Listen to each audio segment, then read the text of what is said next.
반갑습니다. 밀양문학회장 하흔주입니다. 오늘 저희 밀양문학회 회원들과 경남작가 회원 여러분들의 모처럼 한자리에 모여 운심에서 삼지골까지라는 주제로 김춘복 문학여행을 함께 하게 된 것을 매우 뜻깊게 생각합니다. 새삼스레 소개할 필요가 없겠습니다만 김춘복 선생님은 1938년 이곳 밀양에서 출생하여 부산 중고등학교를 거쳐 서라울예대 문창과를 수석 입학, 수석 졸업하였으며 일찍이 1959년 20살 나이에 단편 낙인으로 현대문학의 초회 추천을 받고 17년 동안 침묵을 지키다가 마침내 1976년 창작가 빅편의 장편 삼지골을 발표한 이래 계절풍, 꽃바람, 고샘바람, 칼춤, 토찌비 사냥, 운심이 등의 장편과 중단편집 벽, 산문집 그날이 올 때까지, 향토 탐구 영상물, 미리별 이야기 등을 발표해 오신 원로로서 현재 한국작가회의,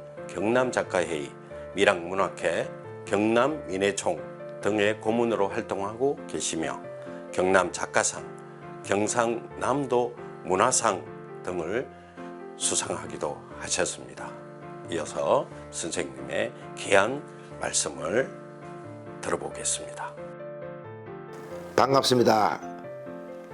바쁘신 가운데 이렇게 참가해 주신 여러분 대단히 고맙습니다. 형식적인 인사치레는 생략하기로 하고 이 시간 이후 제가 직접 안내할 일정에 관해서 간략하게 말씀드리겠습니다. 여기에서 300~400m 가량 떨어진 꿀뱅이 위에, 꿀뱅이라는 말은 한자로 꿀밀자 바위암자, 즉 꿀이 흐르는 바위, 꿀바위의 변이음으로 청암절벽 사이의 좁은 틈 속에 야생 꿀벌이 서식하는데 사람의 손길이 닿을 수 없는지라 바위에 저절로 꿀이 흘러내린다고 해서 붙여진 이름입니다. 아무튼 이 꿀뱅이 위에 있는 운심의 묘소를 참배한 다음에 제 첫 직장이기도 한 단장면에 있는 홍제중학교로 가서 제가 손수 짓고 쓴 창립자 오홍석 교장 송덕비를 관람한 다음 고래리에 있는 밀양댐으로 가서 역시 제가 작성한 망향비문을 감상한 다음, 그리고 나서 도래지를 넘어가 남명초등학교 옆에 있는 모 식당에서 저녁 식사를 하고 7시경에 종착지인 현재 제가 거주하고 있는 자칭 김춘복 문학관에 도착하게 되겠습니다.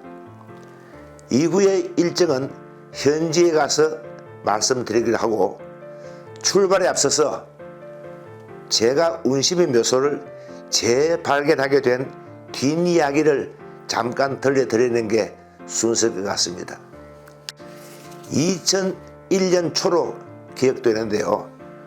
하루는 경의 한의원에 들렀더니 이 개혁원장이 뜬금없이 선생님, 고려시대나 조선시대 당시의 밀양의 모습을 담은 영상물이 있다면 얼마나 좋겠습니까? 라고 말하는 것이었습니다. 제가 그야 두말하면 잔소리죠 하자, 그렇다면 말입니다, 먼 후손들이 오늘날의 밀양의 모습을 볼 수 있는 영상물을 제작하여 도내 각 초, 중, 고 대학에 무료로 배포해 준다면 어떻겠습니까? 라는 것이었어요. 물론 제가 동감이라고 하자 소요되는 경비 일체는 자신이 부담할 테니까 저더러 대본 작성에서부터 촬영, 편집에 이르기까지의 전 과정을 맡아볼 용의가 없느냐고 제안하는 것이었습니다. 저는 회의 승낙하고서 우선 천혜의 자연환경, 연역, 도농복합형의 이상향, 문화재의 보고, 학문의 고장, 예술의 고장, 충제의 고장 순으로 챕터를 설정해 놓고 예술의 고장편 자료를 수집하던 도중에 조선 후기에 바로 이 신안마을에서 자라나서 20살에 선상기로 한양에 진출하여 근무, 칼춤으로 일세를 풍미했던 운심이라는 기생의 존재를 발견하고 눈이 번쩍 띄었지 뭡니까. 그리하여 2003년 9월의 어느 날 당시 이계형 원장이 운영하던 더불어숲이라는 문화공간을 맡고 있던 이광옥 관장을 대동하고서 아주 어렵사리 운심의 묘소를 찾아낼 수가 있었던 것입니다. 밀양 근무보존회 김은희 회장에게 이 사실을 알리자 당장 그 다음날 김성숙 무용호와 함께 묘소를 찾아가 고유문을 올리고 자신이 복원한 밀양 근무를 바쳤던 것인데, 동행 취재했던 당시 밀양신문 장현우 기자가 이 사실을 기사화하여 언론계에 유포함으로써 250년 동안 문헌 속에 화석화되어 있던 잠들어 있던 운심과 그 유택의 실체가 비로소 세상에 널리 알려지게 된 것입니다. 운심의 누님의 음덕인지 조금 전부터 비가 그쳐서 참으로 다행입니다. 자, 그럼 바로 출발하실까요?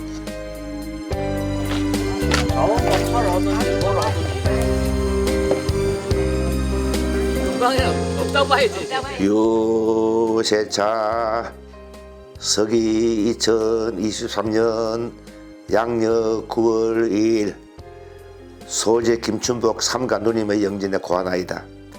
소재가 누님의 유택을 재발견한 지도 은 20개 성상에 흘러가 사옵니다.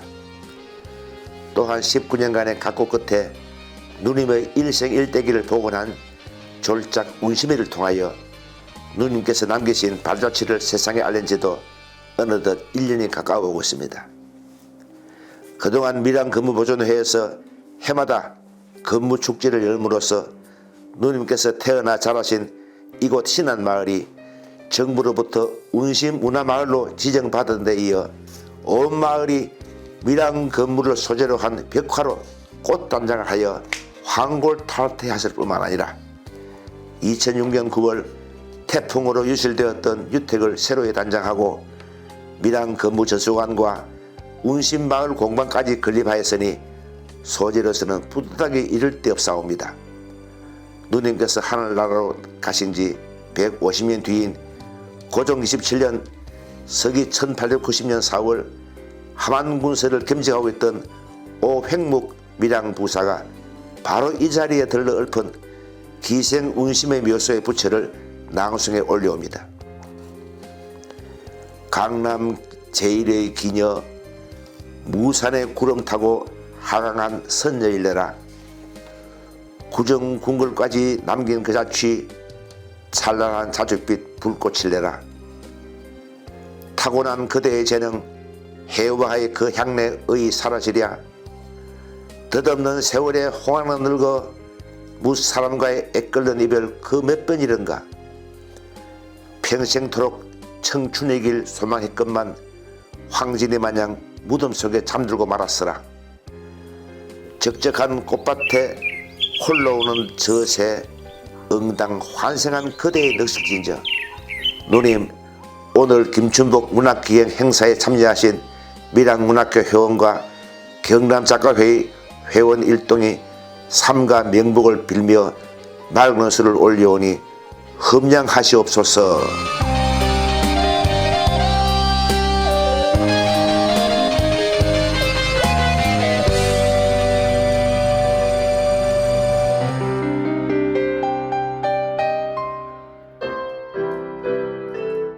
제가 서울에서 내려온 게 1998년인데 그 해에 이 학교 동창회장하고 총무가 저희를 찾아왔어요. 와서 하는 말이 선생님 그 창립자 오홍시생 교장 송진길 해설을 하는데 저희들이 지은 권리가 어떠냐 받아라더라고. 제가 이 학교에 26살에 처음으로 부임해가지고 31살 세종고등학교 갈 때까지 만 5년 동안 여기서 근무했어요. 그래서 국어, 체육, 미술 세 과목을 1, 2, 3학년 다 가르치거든. 그때 1학년 하나, 그 2학년 하나, 그 3학년 하나 되는데 지금은 1, 2, 3학년 합격할 때 30명도 안 돼. 그 당시에 그래도 뭐 지금 비하면 많지만 또 그때는 뭐 형편없지요. 그래서 세 학급을 국어, 미술, 체육을 가르친다 갖고 줄을 찌게 그러다가 또 교무를 혼자서 받네. 그러면 그걸 한 줄 쓰지 못하고 5년 동안 참 죽을 찡했지. 그 얘기 또 나중에 하도록 하고 남은 사람 읽어봐라. 이기 홍제중학교 창립자요 초대 교장이신 한성대사 오엉성님은 1896년 경북 청도에서 태어나 구국 1년과 중생제도에 원대한 공을 하고 일찍 26세에 장학공 통제 종사 중생제도를 위한 당신의 수고한 불심의 발로가 아니고 무엇이었겠는가. 뒤늦게나마 오늘 개교 50도를 맞아 이 도를 세우나니 후세의 길이 보존되면서 모든 이들의 귀감이 되기를 바랄 따름이다. 글씨가 굉장하네.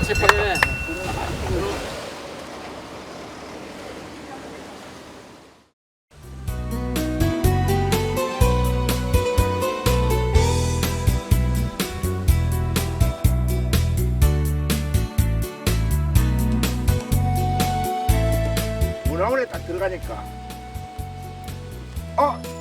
마침 오늘 고랭이 말하면 온다 하도 오늘 가더라고. 오늘 그래 서울에 간 이운성하고 손기혁 둘이가 앉아있더라고. 그 내보 하는 얘기가 이운성 선생이 김쌤 서울센터 왔는데 자기 보고 이거 쓰라고 양해해달이야. 그 미랑에도 대문호 아닌데 왜 나한테 말하라고 그래.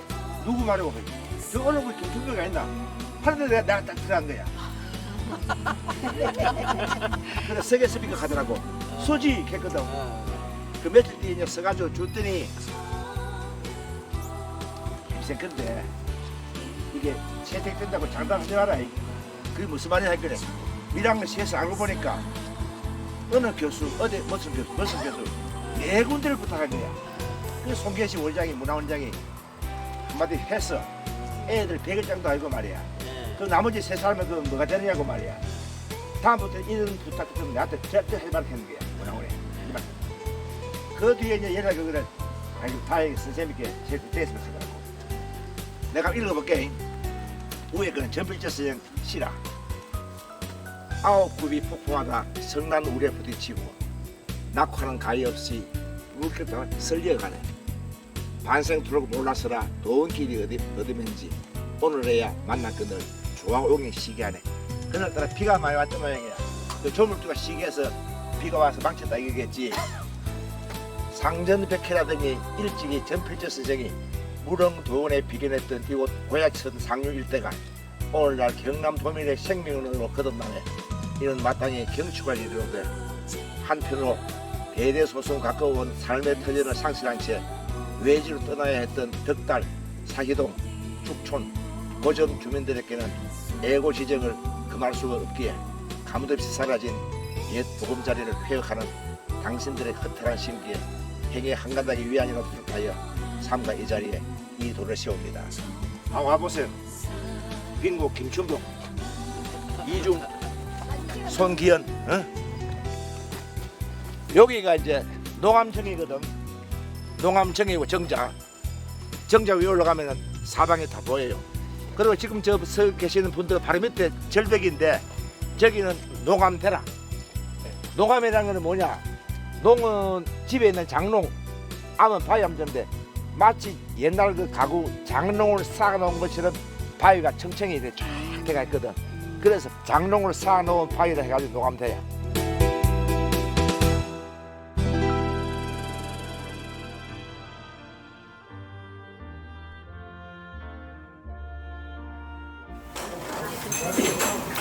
자, 우리는 모두 하나입니다. 우리는 하늘 아래 하나다 하면 여러분들은 우하하 합니다. 우리는 하늘 아래 하나다.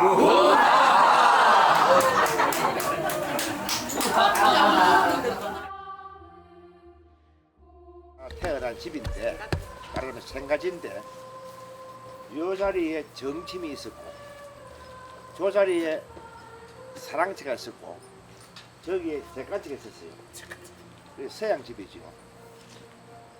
제가 태어난 데가 바로 요 건너방 작은 방 요 자리에 보면 되죠. 내가 태어난 자리에 늙어서 와가지고 산다는 게 참나 복 받은 사람 같고 여기서 복. 근데 그 새마을 사업 때 이제 그 억새로 된 지붕을 스레트로 지었다가 1995년도에 이 집을 헐고 언젠가는 여기 와서 내가 살아야지 하는 마음으로 이 집을 지었어요. 짓고 처음에는 이제 어머님을 모시고 살면서 저 밑에 있는 간판 시무당이라 하는 저 간판 저 시무당을 이제 편약했다가 금년 여름에 너 아빠가 있어서 저 김주모 문학관을 바꿨어요. 그릇이는 제가 썼고 서극도 처음에는 내가 했는데 마무리는 임민아 씨가 어디 있노? 임민아 씨가 지금 마무리했어요. 요 옆에는 제 실은 명칭이 독림제인데 이 독림제라는 말은 이 동명이고 또 이게 숲마니까 숲이 있는 마을. 그래서 동하고 림을 따가지고 이제 독림제 했는데 그리고 독림제의 그 표적 간판하고 대문에 있는 그 글씨는 또 제가 조필로 쓴 겁니다. 저 2층에는 거실하고 제 집필실하고 주방하고 방 2개가 있고 화장실 있는데 올라가면은 제 방에는 신영복 선생 처음에 한 그 친필이 있고 또 제 방 입구 문지방 위에는 그 민병산 선생이 쓴 민병산의 그 설치 독특해가지고 그걸 갖다가 호롱불체라 지었대요. 그거로 쓴 그 저 편약한 게 있어요. 이거 그 옆에 보면은 1870년대 밀양도호부사가 발행한 우리 집 호구 단자가 있어요. 그리고 화장실 입구 벽면에 보면 혼간하는 게 있어요. 우리 고조 할아버지가 장가갈 때 따라가가지고 그 사돈과 주고받은 그 답장이 있어요. 초수를 써가지고 도저히 읽을 수 있어야지. 그 밀양시에서 그 참 대표적인 서예가 그 송기현 씨라든가 매매 사태 물어도 아이고 나는 초수를 모른다 그러더라고. 그 서울에 있는 이운성 씨한테 보냈지만 아 나도 초수를 모른다면서 그분이 한국 고전 번역학회에 의뢰해서 아 고맙게도 탈출해서 보내주지 뭡니까. 그 원본을 보려고 하면 화장실 올라가신 거에 보셔도 되고 또 올라가면은 그 제가 그 집필실 보면은 83년도에 그린 제 자화상 얼굴이 있습니다. 지금보다 훨씬 젊습니다. 그 저도 좀 그림을 좀 약간 그리는데 또 제 막내 동생이 그 홍대에 나와가지고 동양 화가인데 당나무 저 그림 그린 게 하나 있습니다. 있고 요 베란다에 보면은 양쪽에 지금 이거 하나 보이네. 크로키 여자의 그 몸을 그린 양쪽이 베란다에 붙어가 있고 하여튼 가서 가지고 쭉 보시면은 여러 가지 그 볼거리가 있습니다. 그 1층에 이제 그 처음에는 이제 사과 창고로 설계했는데 제가 보면 알겠지만도 좀 어설픕니다. 내려올 때는 사과농사 지으려고 말이지. 남한테 주는 그 도지가 있었는데 그걸 받아가지고 내가 짓겠다 싶어서 사과 제법법에 대한 책도 몇 권 사가지고 했는데 도저히 엄두가 안 나요. 그래서 엄마한테 아 나는 도저히 한 몸에 2개의 지기를 질 수가 없으니까 사과 농사는 남 주고 저는 클만 서겠으나 하니까 엄마가 아이고 네 소설 써가지고 돈 얼마 벌었노? 서울서 네 돈 얼마 가져왔노? 그전에는 그 도조 받아가지고 내 혼자 먹고 살았는데 네가 하나 더 왔으니까 이제 우리는 뭐 먹고 살 거고 이러더라고. 소설 쓸 겁니다. 아이고 막 웃기지 마라 이게. 그런데 밀양에 있는 내 매저가 와가지고 어머요 설령 처남이 사과농사 짓겠다 해도 야야 무슨 소리 하노 니는 그러서라 해야 될 텐데 장모님이 그런 말하면 안 됩니다. 지금까지는 식솔들을 먹여 살리기 위해서 서울에서 빼빠지게 참 했지만도 이제부터는 뭐 하나 크게 터질 겁니다. 베스트셀러가 나오면요 사과농사 10년 진급받아도 책 한 권이 더 낫습니다. 이래가지고 날 응원하더라고. 그래서 이제 사과농사를 지은 저 창고를 개조해가지고 서재를 꾸몄는데 책을 꽉 채워 나니까 어머니가 처음에는 삐치가지고 그전에 내려다보고 밥 먹자 하는데 막 밥 먹자 소리도 없고 그래서 보름 동안 삐치가지고 말하더니 드디어 보름 되는 날 탁 내려왔더라고. 와가지고 소파에 앉아가지고 그 보더니 아이고 시부랄 거 숲만 오고 지 마노 토치비가 나와야지 이러는 게 아이고 시부랄 거 숲만 오고 지 마노 토치비가 나와야지 이러는 게 이게 진짜 촌철살인이다. 그래 책만 이러면 마노 작품에 나와야지 말하겠습니까. 그때부터 제가 토치비 사냥을 떠났어요. 요년 여러 무대로 우리 회원 가운데 김효연이라고 했어요. 그 효연이가 지금 이제 효연이가 지금 원래는 그 이제 운심이 무덤에서 진원무 운심이 넋을 달래기 위해서 춤을 추긴 했는데 장소 협조해가지고 이제 또 우리 회장님이 이왕이면 이 마당에서 연어 무대 하자 해가지고 등장! 동지 섰달 꽃 본 듯이 날 좀 보소.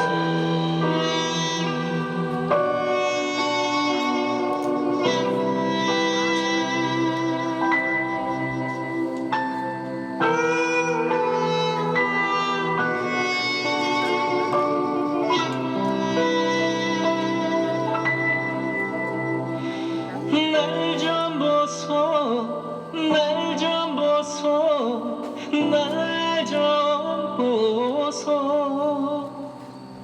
동지 섰달 꽃 본 듯이 날 좀 보소.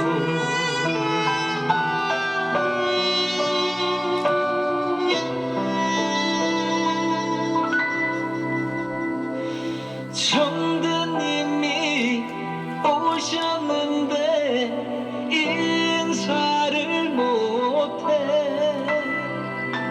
행주치마 입에 물고 입만 방금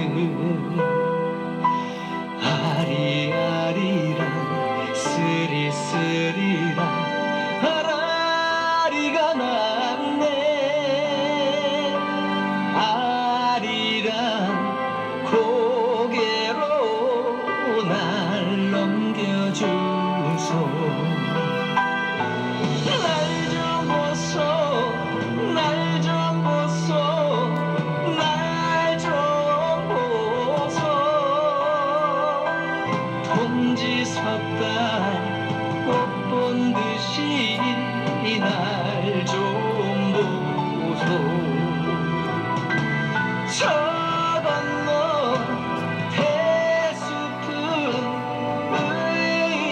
의한데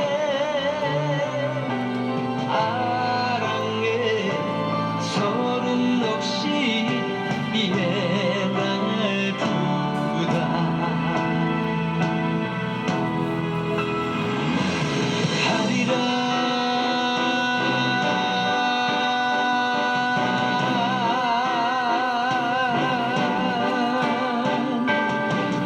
하리랑 고개로 넘어간다.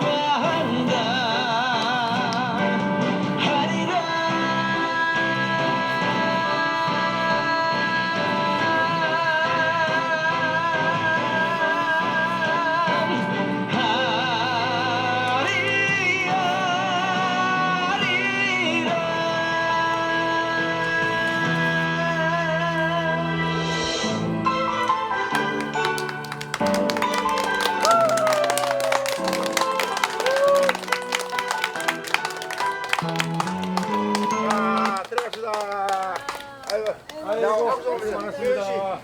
효연 씨, 박수. 감사합니다.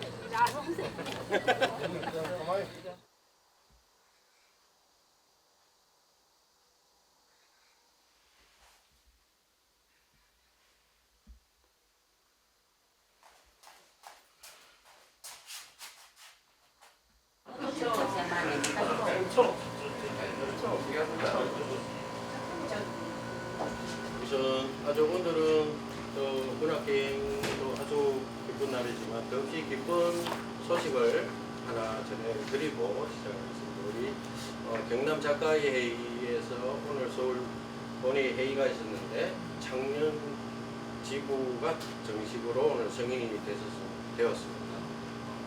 우선 큰 박수로 한번. 감사합니다. 예, 반갑습니다. 예, 문학평론하고 한성대라고 합니다. 이번에 장윤치구는 한국 작가의 이사하고 한국 작가의 중에 문식으로는 처음으로 출범을 하게 됐습니다. 경남에서도 이렇게 풀뿌리 지구가 많이 만들어지면 좋겠다는 생각이 듭니다. 오늘 제가 이 꿈까닭을 위한 미량은 창구가 훨씬 역량도 뛰어나고 또 좋은 작가들도 굉장히 많이 있다고 알고 있습니다. 그분들이 아주 밀양에도 지구를 만들어서 밀양시에 나오는 문화예술지원금을 충분히 활용해서 문화활동을 했으면 좋겠다라는 생각이 듭니다. 반갑습니다. 창녕작가회의 사무국장 김숙경입니다. 반갑습니다. 한국작가회에서 첫 성인이 난 만큼 저희들이 최선을 다해서 한국작가회에 누가 되지 않도록 열심히 하겠습니다. 그럼 지금부터 시작하겠습니다. 큰 박수로 모시겠습니다. 오늘 참 멀리서 오시고 여러분들 오셔가지고 너무 감사합니다. 과연 제가 김충 문학관이라는 걸 간판을 달 수 있는 그런 자격이 있는가도 생각해 봤는데 아까 말씀드린 고조부의 홍관을 처음 보는 순간 가슴이 뭉클했어요. 아, 조상들이 남겨놓은 유물을 우리가 볼 수 있다는 게 참 좋다 싶더라고요. 그래서 이게 문화관이 되든가 또는 뭐 자료 기념관이 되든가 그걸 고사하고 내 후손들에게 무언가 흔적을 남기는 게 참 좋겠다 싶어서 지난번부터 이런 액자를 많이 만들어가려고 했는데 남보기 웃었지요. 웃었고 참 뭐 떡줄로만 생각도 안 돼. 김충 말씀다시피 뭐 시에서나 다른 데서 생각하지 않는데 이런 걸 하니까 좀 부글것 한데 그걸 이해해 주시고 오늘 주어진 그 강연 제목이 나의 삶과 문학입니다. 그래서 아까 그 시간이 너무 많이 소비돼 가지고 너무 길게 하면 또 실을 것 같아서 간단하게 말씀드리겠습니다. 저는 아까 말씀드린 것처럼 이 집에서 태어나 가지고 유년 시절을 보내고 면에 있는 살내 초등학교를 졸업하고 부산 쪽에 들어갔습니다. 부산 중학교 2학년 때 후보 선생님 오영수 선생을 만났는데 참 저로서 행운이지요. 그 다른 선생님들은 첫 수업에 들어오면은 자기 이름을 소개하고는 자습하라 이렇게 통상적인 그건데 그 선생님은 어디까지 오늘 어디 차리냐 묻더니만 몇 페이지 하시니까 바로 막 수업 들어가면 자기 이름 말 안 하고 막 수업하고 나서 종치니까 안 부르더라고. 그 주번이라는 학생은 항상 오늘 몇 시간에는 국어 담당 선생님 이름 쓰고 몇 페이지 공백들이 쓰지 않습니까? 그 주번 학생이 막 뛰어나가지고 물었단 말이죠. 성함을 물었다. 이 학생이 막 활기를 치고 들으면서 야 너가 국어 가서 몇 페이지 펴봐라 그래. 그 왜 그러니까 그 몇 페이지 나오는 그 글이 금방 그 선생님이 지은 글이라는 거예요. 그 펴니까 윤희와 소 우리 아직 안 배웠는데 윤희와 소. 그 윤희는 오영수의 아들 판화가 있죠. 오윤 그 윤희고 그 어릴 때 그 윤희와 소가 겪었던 그걸 갖다 쓴 건데 어떻게 수업을 잘하시는지 나도 생각하겠죠. 딱 그때 결심했어요. 아 나도 커서 소설가가 되고 중학교 국어서에 돼야 되겠다. 그때부터는 어떻게 하면 글을 잘 쓸 것이냐. 당시에 구종 교과서가 있었는데 아홉 가지 종류 교과서. 우리 학교에서 배우는 작문책 말고 구종 교과서 작문책을 처음 구입해가지고 다 읽고 심지어는 정비석 씨가 쓴 소설 작품이라는 책도 있어요. 그것도 사가 읽고 그래서 열심히 했고 그 정비석 씨의 소설 작품을 읽고 실망한 거는 서문 끝에 가가지고 훌륭한 소설가 되려면 먼저 훌륭한 인격자가 되라 이러더라고. 이거는 뭐 30년 40년 뒤에 할 일이지 지금 당장 급한데 어째 뭐 훌륭한 인격자가 되느냐 생각했는데 그 말 참으로 옳은 말씀이 만약 누가 내한테 소설 작품을 써라 한다면 저도 같은 말 할 수밖에 없어요. 훌륭한 인격자가 되라. 그건 그렇고 근데 그 오영수 선생님이 장문 시간에 엽서에 관한 글을 썼는데 엽서를 쓰라 그러더라고. 각자 써가지고 제가 읽으니까 그 내용이 이래요. 엽서는 짧은 글이니까 앞에 뭐 안부 문안 같은 거 없고 뭐 재번하옵고 고래 번거로운 걸 없애고 이 말이고 또는 다름 아니오라 이렇게 시작한다는 거예요. 그래서 해가지고는 요새 우리 집 앞 겨울에 피라미들이 막 뛰노는데 친구야 이번 토요일에 우리 집에 놀러오더라. 낚시 도구는 내가 준비할 테니까 도시락도 내가 준비할 테니까 너는 뭐만 오너라 이런 식으로 이제 엽서를 썼단 말이에요. 아 선생님 낚시를 좋아했거든지 모르지만 이걸 읽고는 어떻게 칭찬하는지 그때 우리가 A, B, C, D, H밖에 있었는데 이걸 전부 갖고 돌아다니면서 모범 장문으로 소개하고 그랬단 말이에요. 그 쉬우셔야 되니까 다른 애들이 김치배 누리하고 막 찾아오고 막 이러는 정도였어요. 그 3학년 되니까 선생님이 나보고 문해반장 하라 그러고 교지 편집도 선생님은 손끝 하나 안 대고 편집을 이렇게 하는 것도 안 하고 뭐지 해서 책 발간까지 다 제 손으로 다 했는데 그러나서 이제 고등학교 가가지고는 1학년 때 그때 학원이라는 잡지가 있었는데 심지어는 학원이라는 잡지를 읽지 않으면 학생이 아니라 정도로 유명한 잡지였는데 그 당시에 동아일보가 5만 부가 팔렸다면 학원은 8만 부가 팔렸던 그런 잡지였습니다. 요새는 각 학교에 뭐 문해반도 없다는데 그 당시에는 문해반이라는 게 굉장히 생겼거든요. 그래서 고등학교 들어가서 보니까 학원에 중학교 때 작품을 입선 또는 뭐 우수작, 가작 이래 된 애들이 7명이더라고.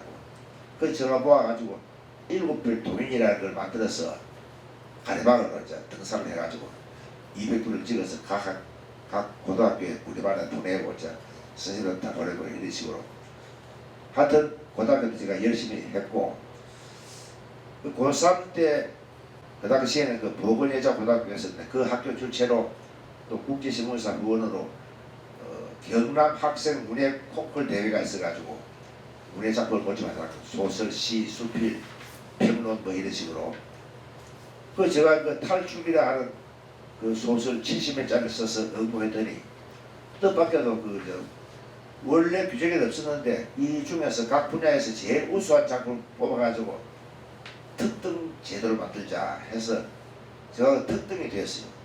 그때 심사위원이 김정아 선생님이었습니다. 이종 선생하고 손동현 선생하고 그래서 김정아 선생을 처음 만났는데 니 잘 썼다. 앞으로 희망이 있다. 열심히 써야 되더라고. 그 내용이 제가 그 고등학교 때 럭비를 했는데 그 럭비부 합숙을 하면서 광안리 해수욕장에 있는 그 과원에 우리가 합숙을 하면서 가만히 관찰하니까 과원 주인이 허물은 자선사비라는 그 이름을 내걸고는 사실 그 전쟁 고아들을 모아가지고는 착취를 하는 거예요. 미군 부대에서 무슨 그 여러 가지 구호물질 갖다 주면은 그 어린 애들 하여금 빠루를 가지고 못을 뽑아다든가 말이지. 그리고 그 나무는 팔아가지고 전부 자기가 착복하고 말이에요. 그러한 내용을 쓰면서 그 고아들이 단결해가지고 그 고아원을 탈출하는 그 얘기거든. 그 김지아 선생님 성질에 딱 맞았던 모양이에요. 제가 중학교 1학년 때 부산중학교 들어가가지고 그 당시에는 그 6.25 사변 때기 때문에 서울, 경기, 서울 쪽 갈래들 다 부산중학교를 몰릴 때인데 이 촌에서 살려 초등학교 나와가지고는 중학교 1학년 때 전교에서 10등을 했어요. 우리 반에서는 1등을 했어요. 저 1등엔 통신표가 저쪽 있고 우도사 받은 그 상자도 저기 있는데 중학교 1학년 때 1반에 우리 반에서 1등 했고 전교 10등 했는데 오영수 씨 만나고 글 찍기부터는 나 학과 공부를 안 한 거야. 2학년 때 얼마나 안 했느냐 되면 일주일에 한 번씩 시험 치가지고는 그 등수를 발표하는데 막 200등, 300등 내려가는데 그 다음 선생님이 나를 불러가지고 말이지 야 이 새끼야 네가 1학년 때 전교 10등 내가 200등, 300등이 뭐냐 지금 이 순간에 내 아버지는 똥장을 짊어지고 보리밭에 오줌 주고 있다는 거야. 그래서 고등학생들이 그때 그 교련할 텐데 그 칼빈 목총을 그 창고에 놓고 있었는데 그 칼빈 목총 가지고 엉덩이를 때렸는데 한 60대 맞았어요. 그 완전 막 엉덩이가 다 피멍이 들고 뭐 피범벅이죠. 그때 이제 참 뭐 대우고생했다는가 공부를 해야 되고 그러면서 했는데 그러면 3학년 되니까 또 우등수 받아 부사관으로 들어가는데 이제 부사관으로 들어가부터는 내 앞길은 서울이 되다 우리 장전받아 하고 나면 완전히 국사 영어 외에는 뭐 화학 수학 전혀 공부 안 하고 서울에 들어갔는데 그 이제 김동래 선생 시간에는 일주일에 한 번씩 그 창작 실기 지도 시간이 있었는데 내가 작품을 지어가지고 미리 신청하면은 너는 며칠 날 낭독해라. 그러면 이제 50명 된 친구들이 독후감을 이해하고 맨 마지막에는 김동래 선생이 합평을 하는데 총평을 하는데 제가 그때 낙인을 써가지고 수업시간에 읽었어요. 합평을 하고 김동래 선생이 총평을 하기를 이거는 실존주의에 뭐 입각할 소설이다. 요만한 정도라면은 현대문학에 출전할 수 있다면서 그걸 가져가는 거라. 나는 이거 하나 꿈 때문에 서울에 들어왔는데 이제 꿈에 이렇듯 지니까 참 좋은데 하나 걱정이 실존주의가 뭔지 알아야지. 황성현 선생님이 한번 읽었으면 좋겠다. 단편소설 낙인 이 현대문학의 얼굴을 작품편 소설가 김동리 19년 6월호에 실렸네요. 소설 초청기. 이 작품은 치열한 사회 참여의 의욕에 있어 야성적인 표효다.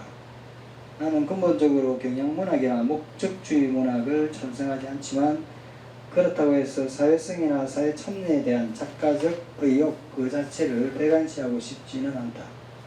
그것은 흡사 내가 밤낮으로 문장이나 구성인이 하는 것을 까다롭게 들먹이면서도 결코 기교주의나 예술지상주의를 지지하지 않는 것과 같은 것이다. 결국은 정도와 한계의 문제다. 낙인 역시 사회 참여에 대한 적극적 의욕이 밑바닥에 흐르나 목적의식으로 소설을 구겨넣은 흔적은 없다.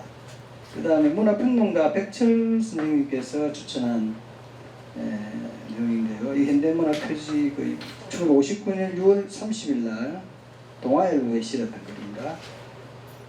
추천작 낙인에서 주목되는 것은 그 위기적인 작품 상황의 설정이다. 밤에는 산에서 발치산이 내려오고 낮에는 경찰, 그 중간 진퇴유곡의 지대에 무대를 설정하고 거기에 얼굴이 서로 같은 쌍둥이 형제 중 동생만을 내세워 1인 2역을 시키는 데서 작품을 구화한 것이다. 이 작품에 일어나는 모든 위기적인 상황은 그 시츄에이션에서 온 불가피의 것으로 된다. 이 작품의 전개에서 다시 주목되는 것은 사건에 대한 대담한 처리법이다. 가령 발치산에 잡혀갔다가 그 호구에서 벗어난 엉뚱한 이야기 같은 것인데 총살의 선언을 먼저 결정한다. 모가지가 철삽줄에 묶인 채 걸려가고 있다. 우선 그렇게 하면 무슨 일이 일어날 것이다 라는 선창후 계식, 먼저 목을 베고 난 다음에 그것을 알려준다는 그런 식이죠. 그리고 부자연치 않게 이 위기를 해결해 넘기는 트릭이다.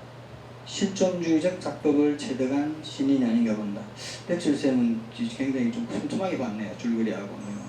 김동리 선생님은 좀 이래 뭉뚱그려서 표현한 것 중에 제일 중요한 것은 목적의식으로 소설을 구겨놓은 흔적이 없다. 이게 중요한 것 같습니다. 그 다음에 최광렬이라고 하는 문화평론가가 있는데요. 자유문학도 이제 그 당시 뭐 아주 유명한 그 문해일 중에 하나입니다. 1959년 12월호네요. 그러니까 6개월 뒤에 낮에는 태극기가 꽂히고 밤에는 인공기가 꽂히는 허리 잘린 조국의 비극상을 생생하게 그린 역작이다. 카프카의 작품처럼 정말 이상한 소설이다. 나는 왜 여태까지 이런 소설이 우리 문단에 나오지 않았는지 모르겠다. 구약. 뭐 어쨌든 카프카의 작품과 같은 내용이다. 실존주의적 작품이다라는 게 최강렬 씨 평가거든요. 외출을 왔을 때 미국 동에 김동희 선생이 갈치라는 다방에 자주 들어갔기 때문에 오랜만에 센터 만나서 그랬죠. 미국 동 갈치 다방에 갔거든요. 그때 네 군에 갔나 이러면서 내가 군복을 입고 있으니까 니 그 낙이나 있나? 그거 금년도 동해문화상에 내가 출신작으로 올려가다가 후보작으로 올려가다가 노래했다 이러는 거예요. 근데 무슨 말인가 싶었더니 그때 동해문화상이 금년 그 해로서 5회째인데 1회부터 5회까지 5사람의 소설가 평론가가 한 편씩 1년 동안 읽은 작품 중에서 제일 잘 되는 작품을 한 편씩 추천하면은 그걸 한 달 동안 돌려가면서 읽고 한 달 뒤에 이제 합평을 하는데 너 작품 그 낙인을 지금까지는 1회부터 4회까지를 내가 추천한 작품이 항상 동해문화상 수상이 되었으니까 따라서 내가 네 낙인을 후보작으로 올렸으면 너는 동해문화상 받았을 것이다. 그러나 왜 내가 유보했느냐 하면은 아직 추천을 완료도 안 했고 그때는 지금 모르겠습니다만 소설은 2회, 시는 3회를 추천해야만이 이제 완료가 되고 정시로 데뷔가 되는 겁니다. 근데 초회 추천자를 갖다가 동해문화상에 만약에 당선된다면 너는 그거는 끝이다. 막히고 만다 해가지고 자만심에 넘쳐갖고 공부도 안 하고 말하지. 그거는 생명이 끝난다. 그래서 니를 아끼기 위해서 내가 안 했다는 거예요. 그 말 들으면 참 기분도 좋은데 선생님이 그러고도 그 말도 내한테 안 해 옳지. 이 말 하니까 나는 뭐 동해문화상 받은 거랑 마찬가지고 나는 이제 막 운전면허를 딴 거랑 마찬가지다. 뭐 요새 말로 말하면 1종 면허 받으면 막 2종 차 몰 수 있는 것처럼 이게 뭐 이 정도 되면은 이제 막 쓰면 되는 거라 싶었단 말이에요.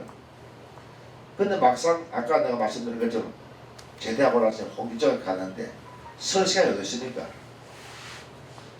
책 하나 못 읽고 어쩌다 방학 동안에 이제 1년에 한 편씩 써가지고 경동에서 보내면 강간 무소식이라 뭐 잘됐다 못됐다 할 도 없고 그래서 하다 답답해서 서울에 있는 내 친구들이 뭐 양주하면서 써가지고 김동식 집을 찾아갔다 하네요. 선생님 그 김춘복 우리 친구인데 왜 그 뒤에 출제적이 말이 안 됩니까? 하니까 김동식 하는 말이 요새 그 춘복이 많아. 그 시골에서 중학교 선생한답니다. 그래 뭐 그것도 한 방법이겠네. 근데 왜 내가 보내는 작품을 갖다 추천 안 해줍니까? 하니까 하는 말이 첫 작품이 너무 좋아서 그걸 능가할 수 있는 작품이 나와야지 그거보다 못한 작품이 나오면 그건 나오나 말한다 이거예요. 그러면 옳죠.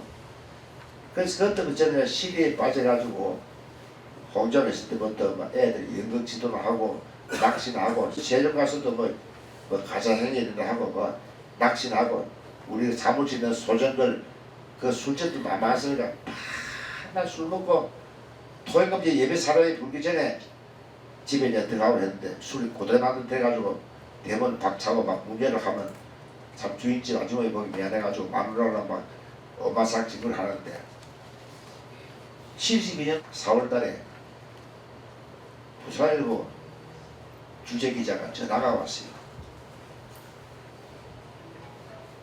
그리고 부산일보에서 기획물로 내 고창에 봄 소식이 해가지고 경상남부터 저 남해부터 봄이 오니까 남해, 삼천포, 뭐 진주, 뭐 진해, 밀양 이렇게 이제 북상하는 봄을 따라서 일주일에 한 편씩 내 고장의 봄 소식이라는 제목으로 이 기획을 하는데 그 밀양에는 누가 글을 쓸 수 있느냐 하고 문안을 가서 물었더니 그때 문화원에서 내가 이제 뭐 현대문학에 초에 추천받은 한 정도 알았으니까 나라 추천했던 모양이에요.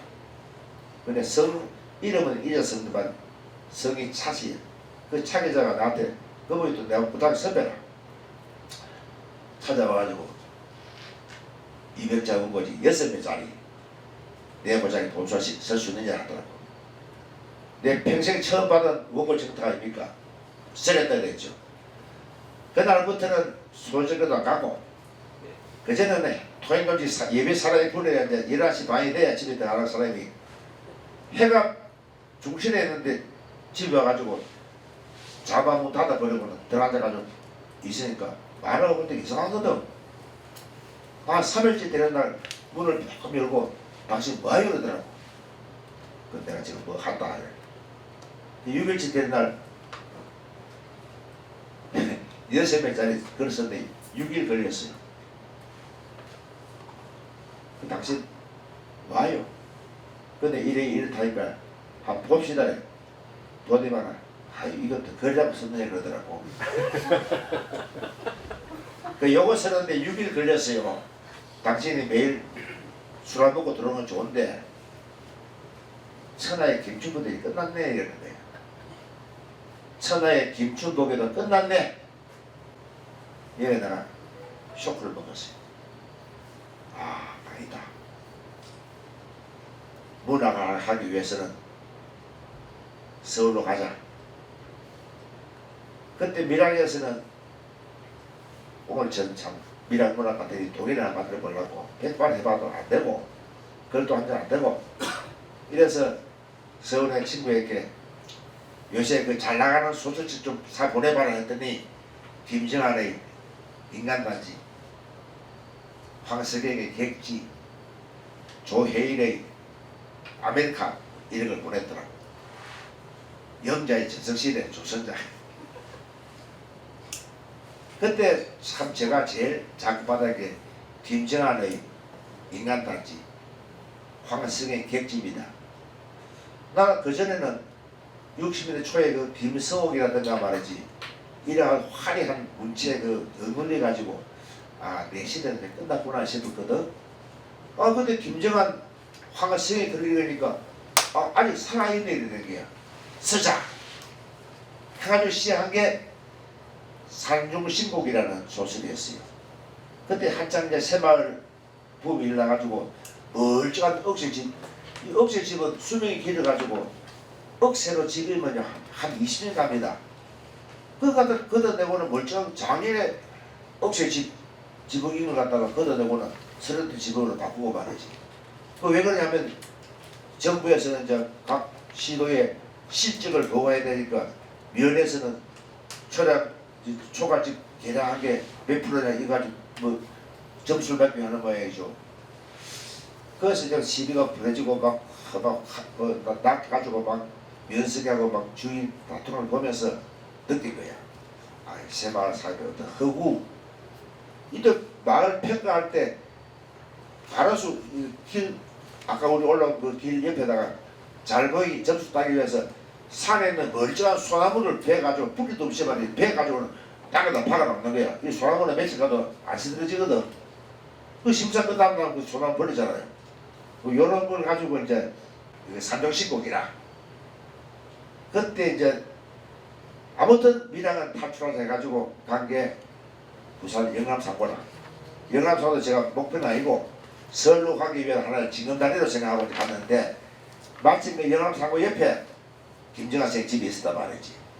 그 김정한 찾아가서 선생님 제가 옛날에 탈출기에 쓴 사람인데 요 소설 좀 봐주시면 사흘 뒤에 오라 그래요. 그 사흘 뒤에 갔더니 첫 마디가 나는 국내외 어떠한 작가의 소설을 막론하고 10페이지 이상 읽은 적이 없다는 거야. 나는 막 가인 청대하는 게 내 것도 역시 막 몇 장 있다가 말할 시도가 있는데 가인 청대하는데 그런데 말이다. 이 소설 끝까지 내가 다 읽었어야 되는 거야. 그 내가 또 막 기가 살대요. 근데 이제 그때 김정한 선생님 들은 얘기가 이 소설 쓴 분이 계시지만도 서라블에 대해서 김동래 씨한테서 내가 2년 배우보다 더 큰 걸 가르침을 받았어요. 그런데 말이다.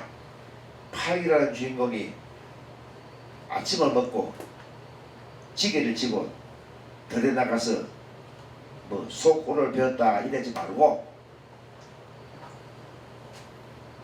아침 먹을 때 반찬이 어떤 것이 나왔느냐 그 반찬 가지를 가지고 독자들은 이 집은 가난하구나 하는 걸 느낄 수 있고 지게를 지고 나가고 낫을 들고 나가도 지게 위에 발치가 얹히는지 안 얹히는지 낫도 조순단, 양sen단 여러 가지 종류가 있는데 그 이름 되고 꼴도 여러 가지 종류가 있는데 무슨 꼴 이름을 대라. 이름 없는 꼴이 천재된단 말이야. 모르면 찾아내야지 알아내야지. 이어서 내가 큰 깨달 말하자면 묘사를 해라. 그래야 형상화가 된다 이 말이거든. 그러니까 소설 1페이지부터 끝까지가 다 묘사가 돼서 안 되죠. 때로는 간략하게 할 때는 설명, 때로는 묘사. 그 자네 이 129매짜리를 갖다가 내가 하는 대로 하면은 한 500매나 1000매 좀 늘어나가지고 장편 소설이 되거든. 아유, 선생님 감사합니다. 하루는 그러자 중대 부고로 제가 가게 되었고 가자마자 이제 참 저는 요새같이 도충수 넣고 이러면 한 4시 되면 마칩니다. 그럼 집에 와가지고 방에 들어가가지고 글을 쓰고 저 그때 목표는 현대문학 미라클 시대 보면은 간혹가다 현대문학 뭐 장편소설 현상호집이 있거든. 연말에 그걸 목표로 썼는데 막상 딱 마치고 끝 하고 나니까 막 눈물이 쏟아지는데 마치 그 저 10개월 동안 그 잉태했던 애를 참 부만했을 때 그 사모가 느끼는 그런 감정이랄까. 막 어떻게 우리 복받치는지. 그래서 이걸 가지고 현대문학사에 전화를 걸었어요. 그래서 조혜연 씨가 전화를 받으면서 하는 말이 금년에는 우리 모집이 없는데요. 나는 막 타겟을 잃어버린 사수처럼 타겟가 있는데 내 친구 하는 말이 요새 그 장비가 말이야 훨씬 현대문학보다 낫다. 요새 그 백락체가 미국에서 와가지고 막 젠다 뭐 이러더라고. 그 방영의 불리게도 벌써 나왔고 문자하면서 그 장비는 어땠는데 하니까 나는 장비도 몰랐어요. 그 한글사 뒤에 있더라고. 그 눈 오는 날 눈을 밟고 뭐지 1250회인가 200제곱 1250회 보따리에 들고 찾아갔더니 영웅씨하고 그 백락씨가 있더라고. 그 주고 한 달 뒤에 연락하겠다 그래요. 그 집에 왔으니까 도대체 궁금해서 견딜 수 있어야죠. 한 보름 있다가 거의 좀 더 기다려라. 한 20일 있다가 거의 좀 기다려라. 드디어 이제 한 달쯤 되니까 오라 그래요. 갔더니 선생님 참 재밌게 읽었습니다. 나는 그때 재미라는 말이 통소수 그런 재미, 편학적인 재미 이렇게 생각하고 듣기 좀 안 듣더라고. 네 소설 참 재밌다면 이게 어떤 오락소설처럼 들리가 안 좋은데 이게 나쁘게 바꾸라 싶은데 재미라고 하니까 좀 실망해 그래. 아닙니다. 소설적인 재미가 있지 않습니까? 하면서 창비해시겠다는 거예요. 그래서 내가 오늘 그날 창비 출신 그 방영웅이 하고 내가 또 그 양력에다 서랍에 대한 그 천성세하고 또 그 박태순 이건배 이래서 미리 모아놨더라고. 그래서 오랜만에 그 사람 만나고 점심도 같이 하고 참 창비를 통해서 나온 게 현대문보다는 훨씬 잘한 게 그때부터 나는 뭐 원하지도 않았는데 자유문이 실천이 위에다 더 집어넣어놓고 나중에 참 그 민족문화 작가들이 나를 갖다 뭐 자문 이론으로 보고들을 거의 했더라고요. 그리고 서울에 있으면서 여러 가지 그 시위에 많이 나갔습니다. 그 김남주 시인, 이광홍 시인 이런 분들이 김지아 시인 이런 분들이 참 그 감옥 생활을 할 때에 석방 운동하는 거 노무현 그 다락반대 노무현 다락반대는 미랑 들어갔었는데 그때 이여생이 그때 50년 됐죠. 그 미랑이 뭐 보수 회장인데 한 50년 되는 것이 이여생을 만나면 얼마나 반가울지. 또 그 박근혜 탄핵할 때는 여기서 만나가지고 이제 일이 도보 비 오는 날 도보하면서 할 때 그때 하주 회장 어딨노? 그때 사진도 찍어주고 또 손수에도 내가 미리 짰지. 내가 어느 대목 얘기하면은 자유발언 내가 자유발언 했거든. 그 서울까지 가가지고 박근혜 그 탄핵 반대하는 데까지 가가지고 그것을 좀 배워와가지고 이어서 자유발언 하는데 손수한테 야 내가 무슨 말 하면 네가 내한테 핸드폰 걸어라. 그 내가 그 말 하니까 핸드폰이 다가오더라고. 아 여러분 죄송합니다 이 핸드폰이 오네요. 그 잠깐만 기다리세요 하면 연극이 이제 아 뭐라고? 최순실이라고 니즈 카톡인데 내가 갑자기 전화거든. 아 그러니까 최순실이라고 그 용감이 뭔데? 내가 오늘 언니한테 전화를 말했다게 뭐라고 말했는데 언니야 방 빼라. 이제 한번 할 수 없다. 언니야 방 빼라. 그래가지고 사람 다 웃기도 하고 오늘 주제가 나의 삶과 문학인데 김정한 씨 저쪽 있지요.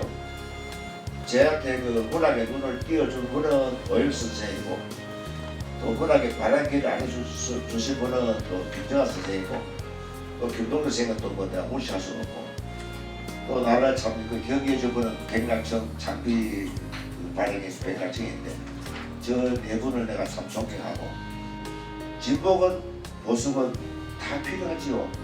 절대로 저는 절대적인 진보, 절대적인 보수가 아닙니다. 마치 그 새가 양날개로 나오는 것처럼 우리 정당도 야당이 여당이 공존해야 되는데 문제는 당연하게 된다. 어떤 그 사대사적 여기 치우치지 말고 큰 민족과 국가를 위해서의 당당이 필요하고 문학도 마찬가지입니다. 순수 문학의 참여 문학이 저 다 존중해요. 단 순수 문학은 때로는 의용해 줄 수가 많은데 그럴 때서 안 되고 또 참여 문학은 아까 그 김동훈 씨의 말씀처럼 참여 문학으로 인해서 목적의식이 너무 앞서가지고 미적 효용이라든가 이런 게 미적 기능이 상실돼서 안 되고 이 조화를 잘 이루어가지고 해야 되는데 25시선 그 루마니아 소설가 게르기 있지요. 이분이 우리나라 와서 강연 중에 유명한 게 있지 않습니까? 잠수함의 토끼. 이 게르기가 루마니아면서도 독일 해군에 근무하고 있었는데 그때 그 잠수함 제일 밑바닥에서 근무했답니다. 그 잠수함 밑바닥에는 토끼를 사육했는데 이 토끼는 산소가 부족해지면 인간보다 6분이 먼저 사망한답니다. 그래서 그 당시에는 산소 공급기가 없었기 때문에 토끼를 관찰해야 되는 거예요. 어느 놈이 토끼가 거의 비실비실해가 죽는가. 그럼 토끼가 이상 증세가 오면은 비상 그 배를 올려가지고는 6분 안으로 잠수함이 수면 위로 올라가야 산소를 공급받아야 된다. 살 수 있다는 거죠. 그 어느 날 토끼가 죽어버렸어. 그때부터는 토끼를 구할 수 없으니까 이제 이 게르기오가 토끼 대신으로 밑바닥에서 이제 일을 하는데 다른 사람들은 늘 관찰하기를 게르기오가 멀쩡한가 이렇게 보는 거예요. 또 게르기오가 괴로워하면은 비상배를 올리고 그때 이 게르기오가 느끼기를 시인이 바로 해보고 있습니다. 시인이 괴로워하는 사회는 병든 사회다. 그래서 시인은 시대의 연자로서 또는 선구자로서 시로서 그걸 알게 된다. 제가 그 이재금 선생 얘기를 통해 되겠는데 이재금 선생의 남예절 중학에서 그 세종고등학교 갔을 때 제가 그때 국가 주임인데 어느 학교 없이 그 처음으로 선생님이 오면은 연구 수업을 시켜요. 그런데 그 연구 수업 하면서 이재금 선생이 어떻게 하면 되겠습니까? 근데 그 김영국 선생님, 교감선생님이 있었는데 그분이 눈이 보통 눈이 아니에요. 그 1년 전에 정화자라는 그 여선생님이 있었는데 그분이 그 김상옥의 그 시조는 어떻게 쓴 것인가 하는 글이 있었어요. 두 애도 된 여시조인데 첫째 얘는 뭐 말할 것도 없고 둘째를 제가 말씀드릴게요. 둘째 연 그네 얼음이 기둘일까 얼음이 기둘일까 가비함께 내려서서 포란잠 베어물고 낭자꽃을 얹은 다음에 오지랖 다시 예매며 갑번수벌 시도다. 1년에서는 한마리 고접처럼 허우를 휘날리면서 이게 신나게 놀다가 이해에 와가지고 어른이 기다릴까 남편이 기다릴까 가비하게 그네에서 내려와가지고 포란잠을 배에 물고 입에 물고 낭자를 고쳐낸 다음에 오지랖을 다시 이르면서 갑번식을 쉰다. 그 정화자 선생님은 잠이라는 것은 비녀다. 또 뭐 이런 식으로 나말풀이 나오는 것 같거든. 그 선생님들 평가를 하는데 처음 오는 선생님들도 우리가 또 나쁘게 할 수 없잖아요. 주교사처럼 다 잘했다 이러는데 그 김영복 병원사 하셔 마세요. 선생님들 다 틀렸다는 게 아니 포란잠 자 이 윤등빛 이러는 건데 파랗다 푸르다 시푸르다 푸쭉쭉하다 딩딩하다 새파랗다 우리말에는 영어로 말하면 브루 하나밖에 없는데 얼마나 많은 뉘앙스가 있는 얘기야. 이걸 통해서 왜 선생님이 우리말의 우수성을 학생들이 악화시키는 얘기야. 그리고 어른님 기다릴까 가쁜 데 쓰는 거 그 재미있는 그네를 타다가 생각하니까 남편이 산에 나무 하나 갔다가 이제 지게 지고 딱 집에 올 시간이 됐단 말이야. 점심을 준비해야지. 그 시절에는 그런 건 없어요. 남편이 나무 갔다 올 때 없고 점심 그런 것도 없어요. 어른님 기다릴까 가볍게 내려서서 오자 여미고 포란잠 깨고 여기에서 왜 우리 한국에서의 절도 있는 그 행동을 강조하지 못하는 얘기야. 우리 한국 여인들이 흥청만청 막 신나게 오기를 말려라 막 놀면 지인 멋대로 노는 게 아니고 다 멈추고 몸을 담당하게 해가지고 남편을 승리로 하는 거. 그 절도 있는 한국 여인상을 왜 부합시키지 못해? 그분은 전공이 생물 선생인데 내가 놀랐어요. 그래서 이점생이 어떻게 하면 되겠으면 할 때 그 김용우 생 성질을 알기 때문에 또 그 이점생이 김용우 생한테 과거에 또 미랑 농장을 했을 때 배웠어. 지금 받을 때가 다른 일이 뭐냐 하니까 이헌구가 지금 시인의 사명이라는 거야. 아마 여러분 배웠을 거예요. 그 이헌구의 시인의 사명은 해방이 되고 난 뒤에 그 한 200명 되는 시인들의 시를 쫙 모아가지고 해방 기념 시만 만들면서 평론가 이헌구가 앞에다가 서문에 쓴 거거든. 시인은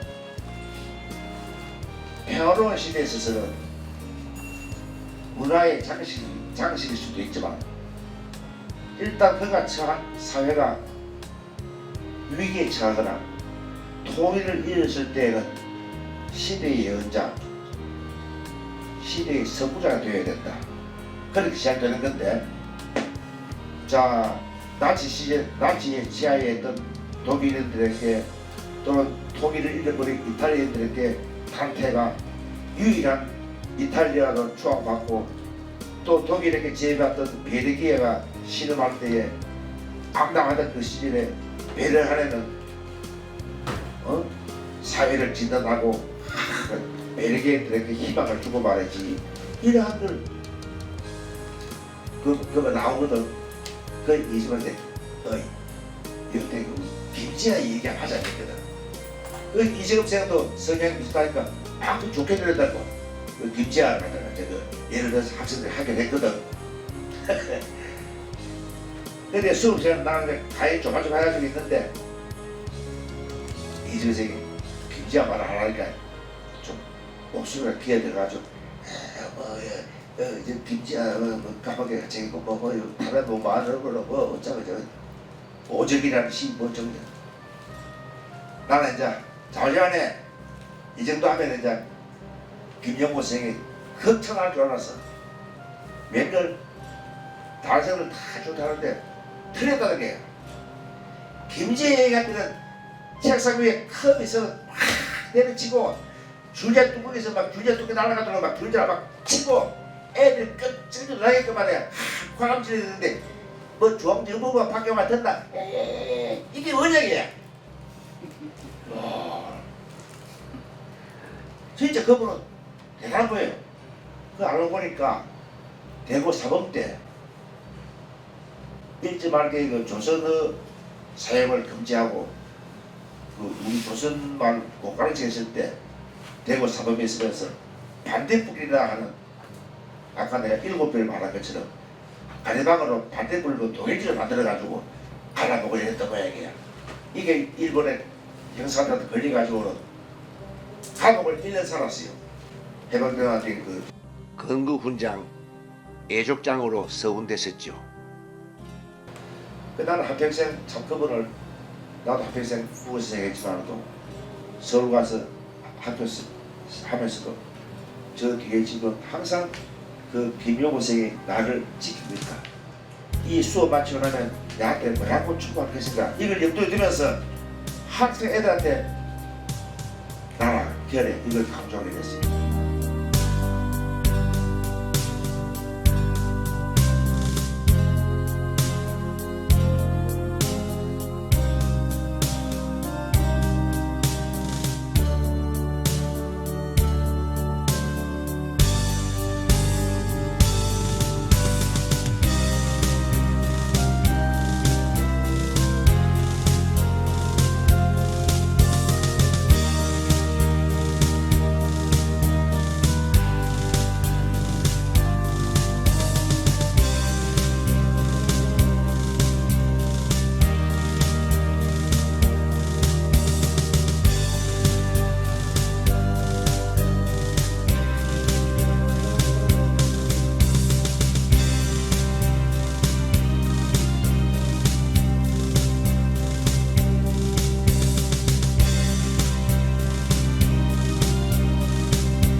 다들 귀가하시고 우리끼리 뒤풀이를 하게 되었습니다. 먼저 뜻깊은 행사를 마치고 난 이후에 선생님의 소감부터 한번 들어보도록 하죠. 나름대로 준비했습니다만 시간에 쫓겨 질의응답 시간을 갖지 못했던 점도 아쉽고요. 타 지방으로 떠났더라면 지금 좀 노래방에 가서 한창 신나게 놀러 오실 텐데 그렇게 하지 못한 점도 무척 아쉽습니다. 우리끼리나마 질의응답을 마치고 나서 오랜만에 신명풀이 한번 신나게 해봅시다. 그러면 바로 질의응답에 들어가겠습니다. 방금 이영인 전 회장님께서 저에게 문자를 보내주셨는데 뒤풀이에 참석하지 못해 참 미안하다면서 저더러 대신 꼭 여쭤봐달라는 내용입니다. 선생님께서 작가로서 한평생 살아오시면서 가장 잘한 일과 가장 후회되는 일은 무엇이며 당신 소설의 특점과 부족한 점은 무엇이냐라는 자평을 부탁했습니다.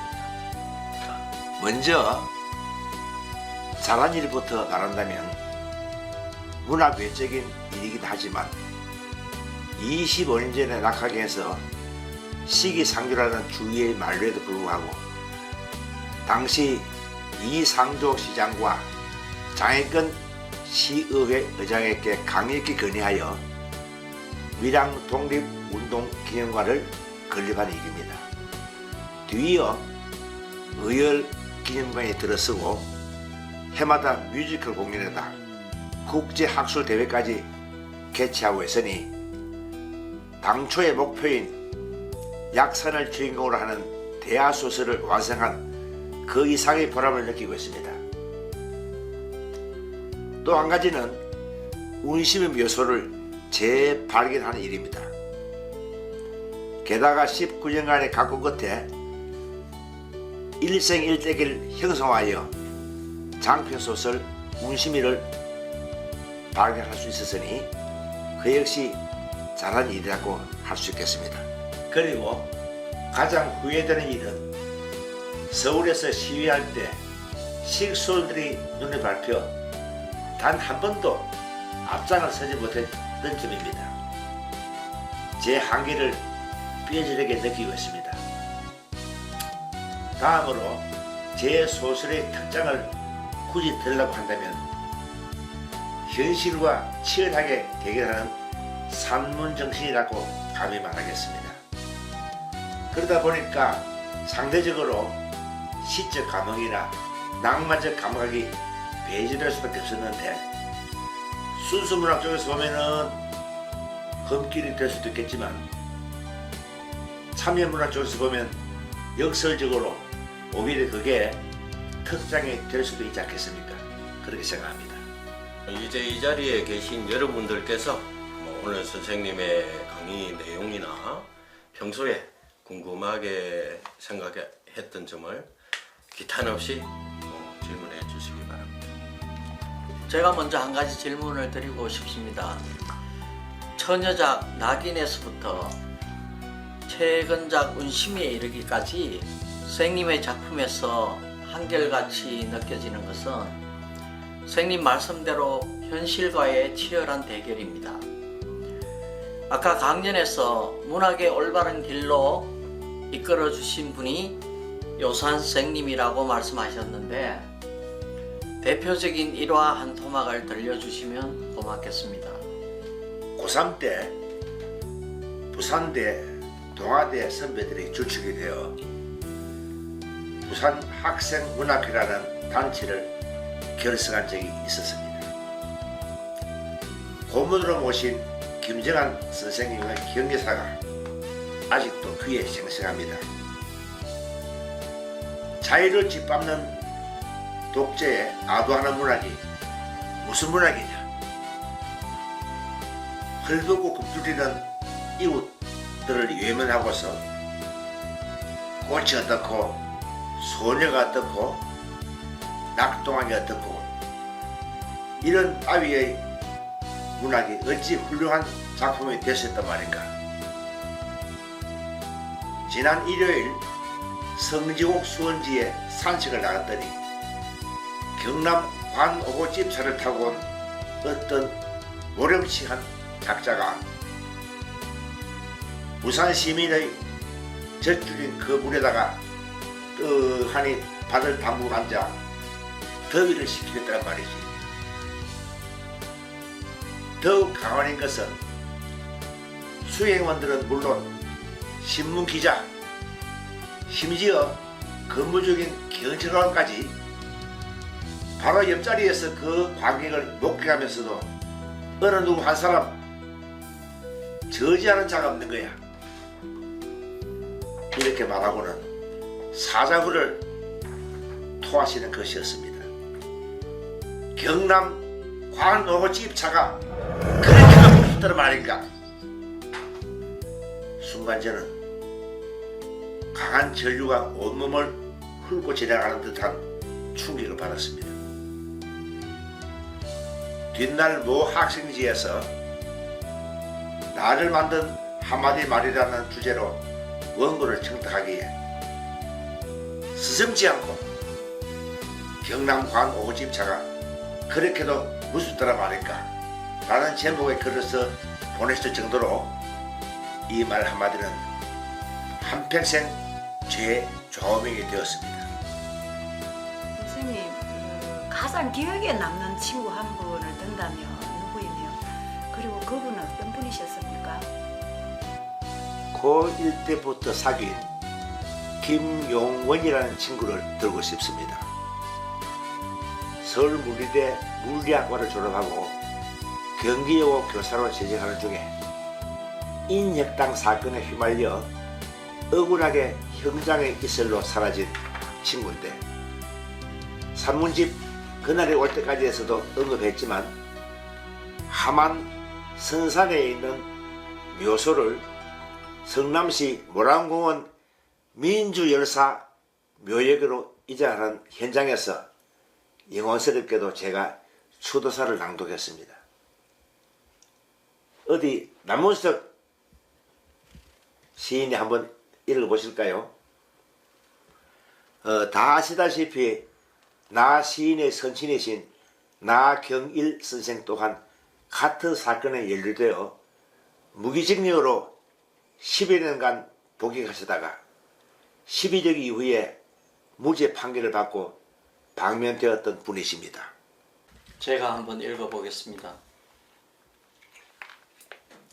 그날이 올 때까지 김용원 열사 묘역 이장식에 붙여 독재자가 사슴을 가리켜 말이라 하면 사슴이 말로 둔갑했던 시대였다. 권력과 황금의 눈이 먼 하수인들은 온갖 허구와 찬사를 동원하여 사슴이 말임을 위정하고 찬미하기에 급급했던 악몽과도 같았던 그 시대. 나의 영원한 벗 용원아, 너는 그 독재자에 맞서서 사슴을 사슴이라 주장하다가 끝내 대통령 긴급조치 위반, 국가보안법 위반, 내란 예비 업무 방공법 위반이라는 어마어마한 누명을 뒤집어쓰고 우리의 곁을 영영 떠나고 말았다. 1975년 4월 9일 국제법학자협회에서는 통한의 그날을 사법사상 암흑의 날로 선포했다. 그랬다. 그것은 천인 공노할 사법살인이었다. 그러나 총으로 일어선 자는 반드시 총으로 망하는 법, 중단 없는 전진이라는 허울로 영구 집권을 획책했던 독재자는 마침내 신복의 총탄에 비명불사했으며 구국의 등불로 미화되던 유신 또한 그와 함께 흔적도 없이 자취를 감추고 말았으니 하늘은 역시 양심의 편이었다. 2002년 9월 12일 중앙정보부의 조작이라는 진상조사 결과가 발표된 데 이어 2007년 1월 23일 무죄를 선고받기까지 용원아, 지하에서 얼마나 분통하고 억울한 몸부림을 쳐왔던가. 함한 골짜기에 이름 없는 잡초들 속에 파묻혀 통한의 세월을 지내다가 이곳 민주열사의 성지 모란공원으로 이사하여 문익환 목사, 전태일 열사, 박종철 열사, 김근태 의장 등 많은 동지들과 이웃하게 되었으니 다소나마 위안이 되리라 믿는다. 나의 영원한 벗 용원아, 내가 그렇게도 소원했던 우리들 모두가 갈망하는 살맛 나는 세상을 만드는 일에 미력 하나마 나의 여생을 바칠 것을 다짐하면서 맑은 술 한 잔 올린다. 2012년 5월 19일 너의 못난 친구 춘복이가. 아주 감명 깊게 잘 들었습니다. 선생님의 치열한 산문 정신이 글 속에 고스란히 녹아있다는 느낌을 받았습니다. 더구나 남은석 시인의 육성을 통해 들으니 더욱 가슴 뭉클했습니다. 선생님, 얼마 전에 밀양문화 카톡방에 올린 일본 핵 오염수 방류 반대 밀양시민 대행진 그 홍보용 포스터에 대해서 일부 회원들이 항의성 댓글을 줄줄이 올린 적이 있었는데요. 이 문제에 대해서 선생님께서는 어떻게 생각하시는지 고견을 한번 듣고 싶습니다. 저도 한마디 올렸지요. 현실을 외면하는 자세로 어떻게 문화를 하는지 알다가도 모를 일이라고. 현실을 비판하고 저항하고 고발하는 것이야말로 작가 정신이라고 설파하신 요산 선생님의 말씀을 상기해보라는 말까지 곁들여서 말이죠. 한마디로 말해서 믿은 도끼에 발등지킨 기분이었습니다. 절이 싫으면 중이 떠나는 속담에다 사염 선거 절사자 실을 염자 중성자 갈것자 라는 사자성어까지 곁들여 들려주고 싶었지만 참았습니다. 저는 이를 계기로 창립 당시의 정체성을 확립해서 아예 한국작가회의 경남지회 밀양집으로 당당히 새 출발을 했으면 하는 바람입니다. 오는 19일 군 단위로서는 전국 최초로 출범식을 가지는 한국작가회의 경남지회 창녕지부가 참으로 부럽습니다. 지난 원래 때 이 문제를 내년 정기총회에 정식으로 상정하기로 했으니까 아마 좋은 결과가 나오리라 기대하고 있습니다. 선생님, 다들 고대하고 있는데요.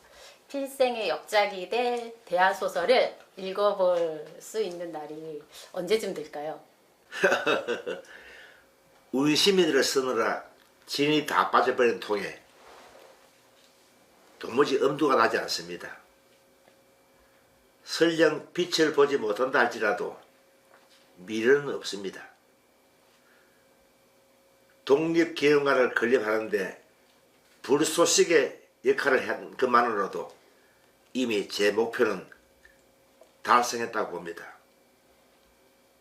그 대신 내년 봄쯤에 그동안 발표했던 작품들을 손질해서 가칭 김춘복 문집을 출간할 예정인데 거기에다 밀양문학 13집, 14집에 실었던 약산과 석정에 관한 논문 2편을 넣는 걸로 만족해야 할지도 모르겠습니다. 땅차는 말씀이십니다.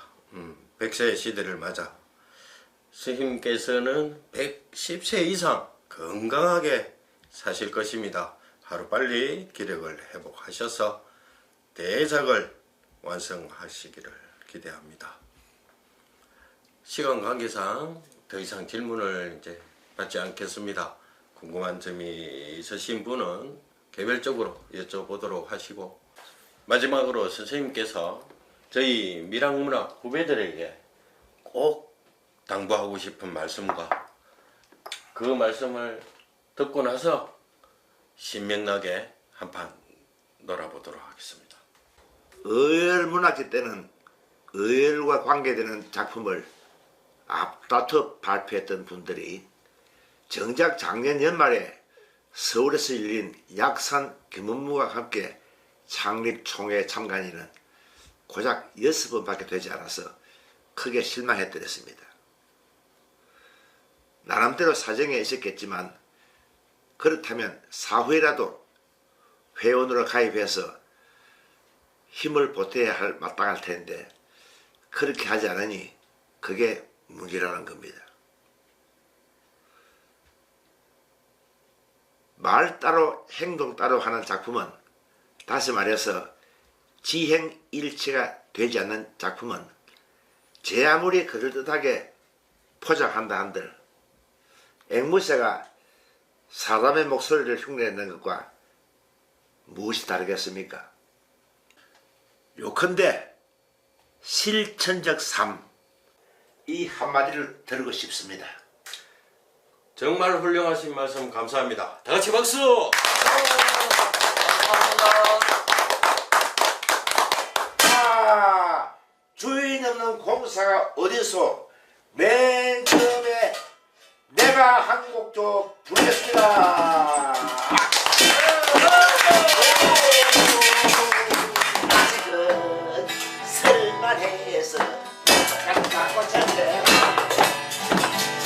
110세에 저 세상에서 나를 데리고 알아서 갈 테니 총알나 쳐내라.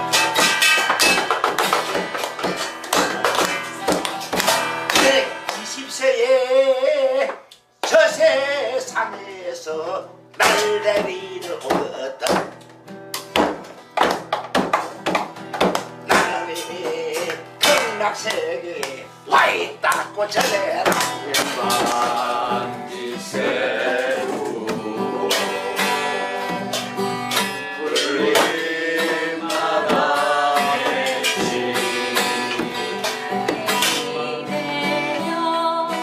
너에게 편지를 쓴다.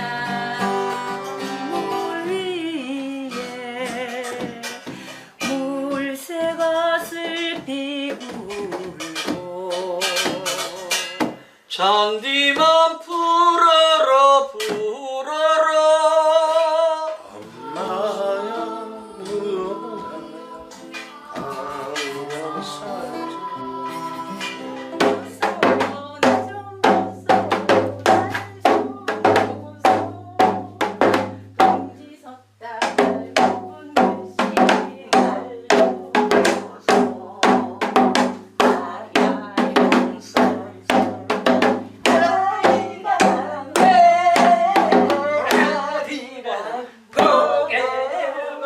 돌아라 돌아라 돌아라